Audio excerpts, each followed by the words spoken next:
More on our breaking news. CNN has just obtained a letter showing that residents of the Champlain Towers South condo complex were warned as recently as April of this year that their building was in dire need of repairs. The board president wrote, quote, "The observable damage, such as in the garage, has gotten significantly worse since the initial inspection from 2018. The concrete deterioration is accelerating. The roof situation got much worse, so extensive roof repairs had to be incorporated." One resident who has been forced out of her home is joining a class action lawsuit against the Champlain Towers South Condominium Association, claiming her complaints about red flags and prior damage were ignored. Joining me now is Adam Moskowitz, the attorney heading up the lawsuit. Counselor, thanks so much for being with us. First, can I get a reaction to your letter, which we're now just seeing for the first time from the condo board president, saying the damage was accelerating? It's just terrible, John. I mean, our client, Reza Rodriguez, has been raising these red flags for months. She's been taking pictures of her garage. She's been taking pictures of the cement falling, of water dripping on her car. And it seems like all of this just led on deaf ears. Nobody seemed to take any of this seriously, unfortunately. Well, we have a letter from the condo board president taking it seriously, albeit perhaps too late. And you have that report from 2018, which took it seriously. Do you have evidence that they ignored the pleas from your client? Well, she made continuous pleas, and she showed certain photographs, as we've included in our class action complaint, and different members of the community that were supposed to be inspecting the building came by the building. And this is evidence that'll come out in the class action, and assured the residents that the building was safe. Recently, not just back in 2018, even recently they came by the inspectors and said, "Your building is safe and strong. Do not worry."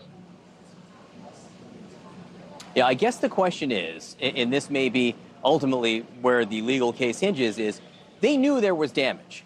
They knew things needed to be fixed. The question is, did they know or did they think it needed to be fixed now, immediately? Do you have any evidence, or are you making any claims one way or another?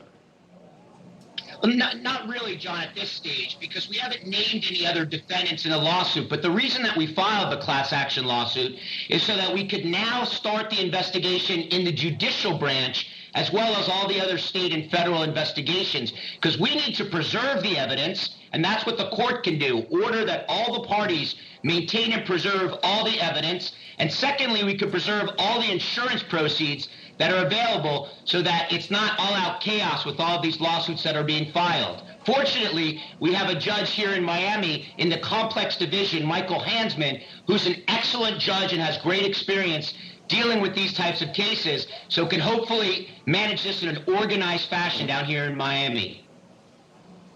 I will say the mayor of Miami-Dade County pointed out that while there is a search and rescue operation underway, she considers it an evidence collection operation as well. So the officials here involved are very much focused on finding out what happened as well. What are your concerns about filing this suit now, while they're still looking for possible survivors in this building, while the families of the victims are still, possible victims are all still here feeling so much emotion? It's a terrible, terrible tragedy, and unfortunately, we're personally involved. I have a law partner whose grandparents lived in the building for 30 years. I have students in my class at University of Miami Law School that have family and friends in the building. A lot of my good friends have family and friends in the building, and that's how I met Reza Rodriguez, and she is a real hero. And we wanted her story to get out there immediately because she tried to help all of her neighbors. And what we want to do is make sure that these legal proceedings are done in an organized fashion, because this hits home. This is our backyard, and this should not happen. This should not have happened. And anyone liable, anyone responsible, whether it's political, whether it's legislative, we will find them and hold them liable. And we want to do this in coordination with the mayor and the governor's investigation. Adam Moskowitz, we appreciate your time. Please keep us posted. Thank you so much.